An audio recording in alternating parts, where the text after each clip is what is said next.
Do you ever feel overwhelmed, alone, like no one's on your side? According to our next guest, it's important to remember that there is always hope. Scott Wimberly is the author of Aggie, a story of reconciliation, hope, encouragement, and he's here to tell us about his new book. Scott, thank you very much for being with us today. I see that you brought a little friend with you as well. That's right. This is Gloria. Yeah.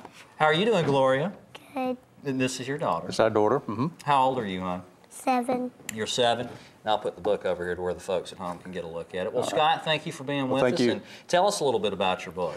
Well, it's I wrote it about a year and a half, 2 years ago now, and I held on to it. Didn't send it in to any publishers, and finally, about 8 months ago, I finally sent it out and got accepted. And little did I know what was going to be happening even in the last week or two, you know, with the storms and things. But it's based on a story here in Tuscaloosa. It's fiction. It's not a real story, but it could be. I'm sure it's somebody's story.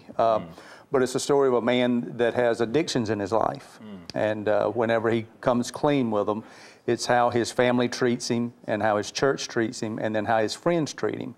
And the story really is that, you know, he's not alone, even though when it feels like everybody's abandoned him. And one line in it was, he said, it's amazing how dirty people treat you when you come clean.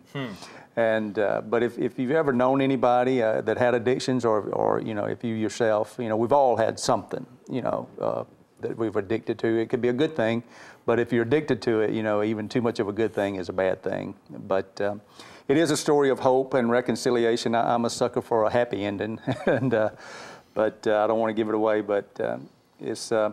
Now, they say that you can't judge a book by its cover, but I'm always very interested in cover art and the things that authors or publishers choose to have on the front of their book. And it looks like you've got a spilled cup of coffee or tea here on the front. It's coffee. For some reason, when I wrote it, every time one of the lead characters is a man named Aggie, and he meets with the guy, and they always had a cup of coffee for some reason. I'm not a big coffee drinker, but it was just something they could do. And so the publisher, when they did the conceptual editing, she came back with one of these, was one of the 3. The other one was a picture of a guy with his back up against a wall, or he was facing the wall, and it looked too much like me. It was just like they had, and I asked the lady, I said, did you Photoshop me into it? And she said, no, I have no idea what you look like. And I was like, well, I don't need to be on the cover of the book, but... that's a little too much. A little too personal, but she said, well, the coffee theme ran through the whole book, and maybe the spilled coffee was an idea of him, his life being overturned and everything laid out there, and then him coming clean, There you are. And so they're a little deeper than I am when they come up with that, but...